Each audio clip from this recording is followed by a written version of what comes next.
Say that. Now, I've read all your files, and you're never going to become great women of our clan sitting around here at Hogwarts under the confused instruction of my daughter. We're going on a field trip. Jesus, go change your clothes. Wear something black. There are characters you watch because you admire them, characters you watch because you hate them, and then there's Fiona Goode, whom you watch because you can't decide whether to crown her or call the authorities. Fiona is one of the most powerful women in American Horror Story. She's also one of its most insecure. That contradiction is what makes her interesting. People often remember the confidence, the wardrobe, the cruelty, the wit, and the sheer presence of Jessica Lange. Fiona can dominate almost any room she enters. Excuse me, you can't just barge in on the tour without purchasing a ticket. You're giving us a tour for free. Free, of course. But beneath all of that is a woman who has built her entire sense of worth around being powerful. Fiona does not simply want to remain supreme.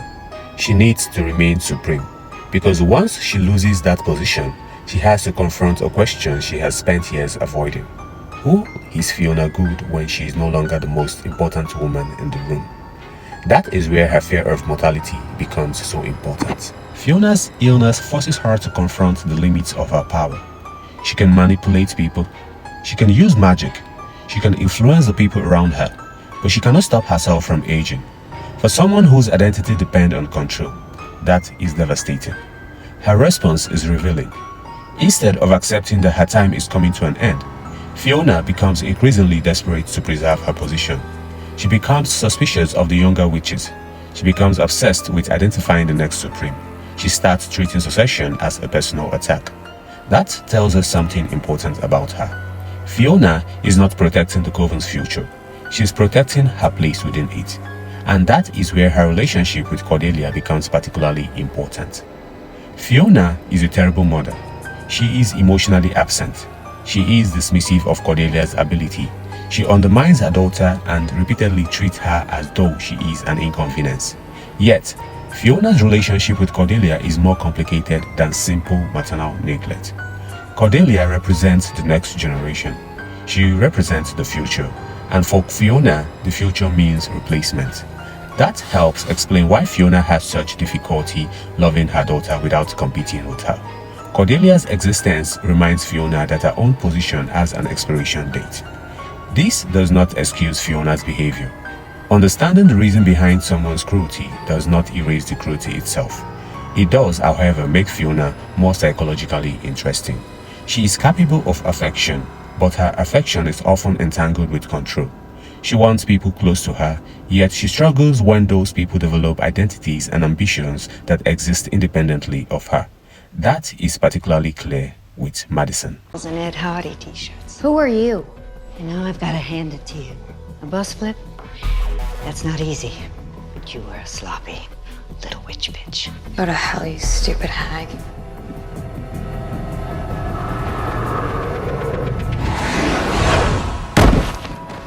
Madison is young, powerful, entitled, and deeply self-absorbed. She has many of the qualities Fiona possesses, except Madison has had less time to experience the consequences of them. Fiona recognizes what Madison represents. She is a potential successor, but she is also a reflection of the qualities Fiona herself has never fully confronted. Fiona is very good at identifying arrogance, selfishness, and ambition in other people. She is considerably less interested in examining those qualities in herself. That pattern defines much of her behavior. Fiona understands people extremely well. She knows what they want, she knows what frightens them, she knows how to manipulate their weaknesses. What she struggles to understand is herself. That is why her relationship with power is so destructive. Fiona has convinced herself that power gives her security. In reality, power has made her terrified of losing anything. Every threat becomes personal, every rival becomes an enemy. Every younger woman with potential becomes a reminder that her time is running out.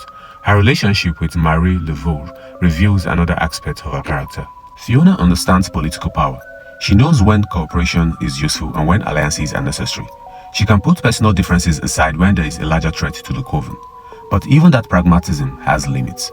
Once Fiona becomes consumed by the possibility of losing her position and her life, her decision becomes increasingly desperate. Her pursuit of immortality is the clearest example.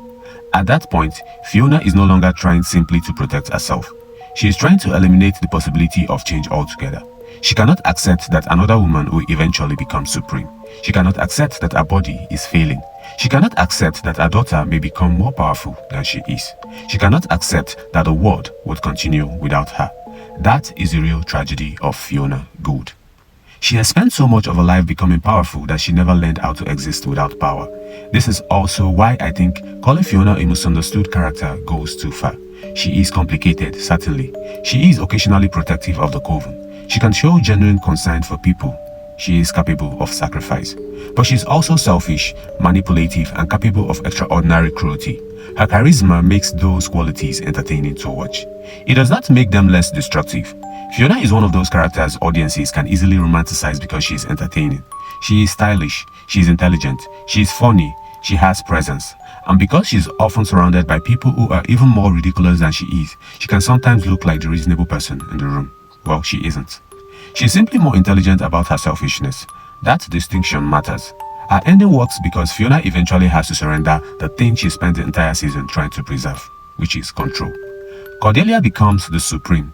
Fiona's position is gone, her body is failing, and there is nothing left for her to manipulate her way out of. You didn't come here to kill me. You were hoping I'd put you out of your misery, but I don't need to. You're close. I doubt you'll make it through the night. Might make you feel good, though. For the first time, she has to confront her relationship with Cordelia without the authority of being supreme. She is simply her mother. That makes their final relationship so significant. Fiona spent years treating Cordelia as a threat to her identity. Eventually, Cordelia becomes the person who gives Fiona the acceptance she could never give herself. Fiona's death therefore has a strange emotional resolution. She does not win. She does not retain her position. She does not defeat mortality. She finally accepts that her time is over. And that is the closest Fiona ever gets to personal growth. Her punishment in the afterlife is especially fitting because it removes the thing she valued most: authority, privacy, control, and independence. Fiona wanted to preserve herself indefinitely. Instead, she is forced to exist without any control over her circumstances. For a woman like Fiona, that is a particular cruel fate. But the larger point is this: Fiona Goode is not tragic simply because she dies. She is tragic because she spends so much of her life terrified of becoming irrelevant that she damages the relationship that could have given her life meaning. She could have prepared Cordelia, she could have accepted succession, she could have used her remaining time to strengthen the people who would come after her. Instead, she spends much of that time trying to make sure nobody replaces her. That is the uncomfortable truth about Fiona. She does not lack power. She lacks a sense of self that exists independently of power. And once you understand that, her behavior becomes much easier to read. The cruelty, the paranoia, the desperation, the obsession with succession, and even her treatment of Cordelia all come back to the same fear. Fiona Goode is terrified that the world would continue without her, and eventually she has to learn that it will.